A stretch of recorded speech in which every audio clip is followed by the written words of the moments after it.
Hey there, my friends. There are two crucial things you need to know about this juicer before you spend your money on it. I'm going to talk about those two things in just a second, but first, let's go over some of the accessories, the features, and what it's like to actually use this. I'm also going to answer the most common questions on Amazon about this juicer, which include what can it actually juice and how difficult is it to clean. So let's start with the breakdown and the parts of this juicer. So a couple of accessories that it comes with that aren't included in the main body of the juicer is you have a cleaning brush. Super essential. It has a couple of moving parts.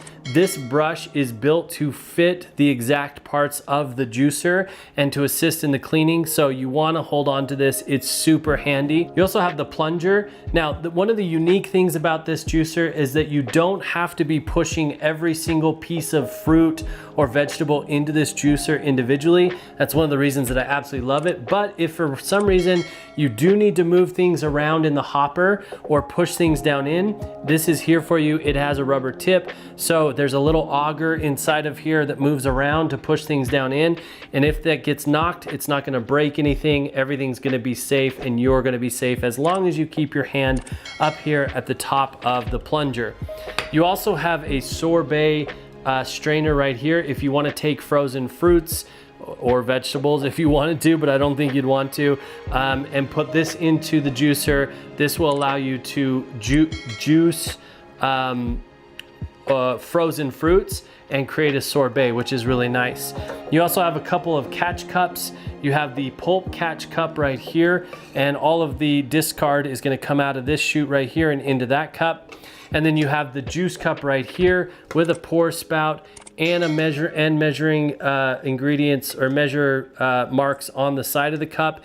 And you have a pulp strainer cup. This is just an added strainer so that as the juice comes out of the juicer, it's going to catch anything that's big that wasn't intended to get into the juicer. So let's set those things aside. The first part of the juicer is your bowl or your hopper right here, and it locks into place just by finding this arrow right here. Find the unlock and push it into the lock. That locks it into place.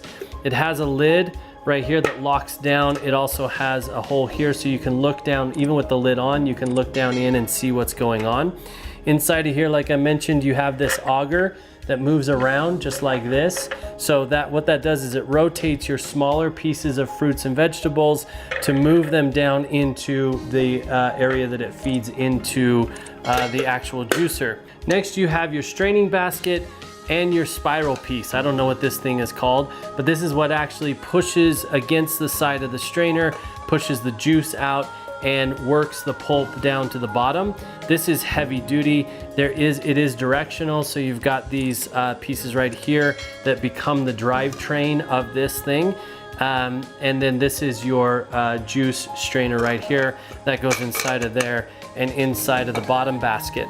The bottom basket lifts up off of the unit just like this, and you obviously have your juice spout right here, and then you have your pulp strain right here. The pulp strain has a locking mechanism that you can pull open. Sometimes this will get clogged or gunked up or whatever, and you may need to open this up, disassemble it, get it cleaned out. Then you have the actual motor unit. You have the drivetrain coming up out of here. This is what drives everything. You do have a power cord that's about 3.5 feet long. And then up here, on the back side here, you do have the power button. So there's an on position and there's a reverse position. The reason that there's a reverse button is that if anything were to get caught inside the juicer, you could power it off, reverse it, and it will push all of that stuff that's stuck up to the top, and you can get it out of the bowl or wherever you need to get it out of. It's a really handy feature just to keep things moving smoothly. So again, to assemble this, I just take my base bowl right here, put that into place. I take my auger and my straining basket right here, push that down into the bottom bowl until I feel it seed down into the drivetrain. Everything's sealed off. Everything is really secure as far as that goes. And then I take my top bowl or hopper. Again, I find that unlock spot, put it into place and lock it into place. Then before I do anything else, I want to make sure that I have my juice and my pulp cup in place, because as soon as I start juicing, those are going to be active.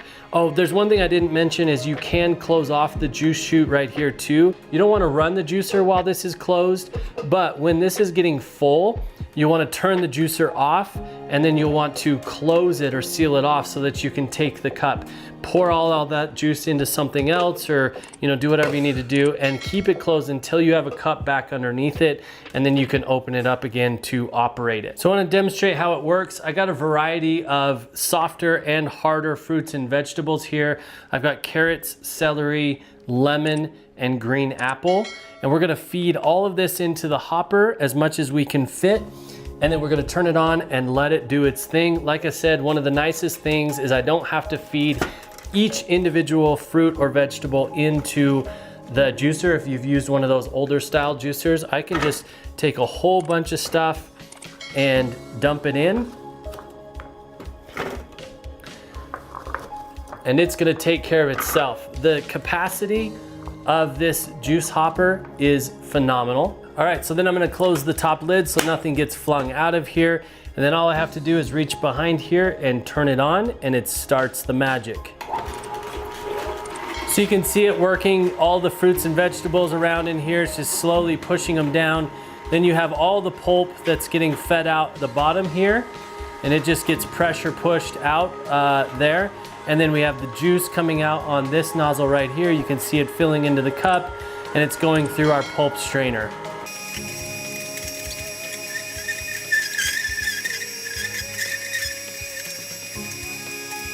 Now everything's come out of the hopper here, but there's still stuff being worked down into the juicer. So I don't want to turn it off just yet. I don't want to turn it off until my juice flow has completely slowed and there's no pulp coming out of the pulp chute as well. Okay, our pulp chute has slowed significantly. It's just putting the last bits out right there, and our juice has definitely stopped.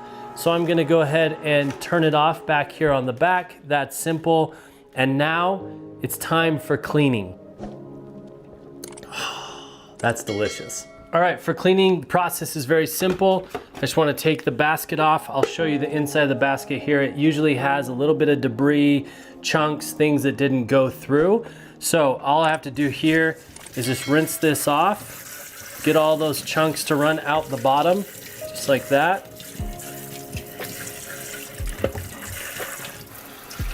If anything gets caught down in this wheel or anything like that, I can take my brush that has a pick that I can flip, a pick or a brush. Sometimes it's nice to get the brush down in there, get the cracks, or if I need to pick something out, I can actually flip that over to the pick and get down in there and pick it out. And then just some soap and hot water, or throw it in the dishwasher, no problem. So that part's super duper easy. So then next I wanna pull the juice basket out with the auger, and that's just a simple lift. And then I can pull the auger out of the juice basket. You can see the debris that's left in there. All of this just gets a warm water rinse. Now, on this juice basket, this screen right here is what gets you your fine juice. So you do want to make sure that you take a little brush to it and get all those holes clean. Otherwise, the next time you go to use it, those holes are going to be clogged, and juice isn't going to come out, or it's going to be lower capacity of juice.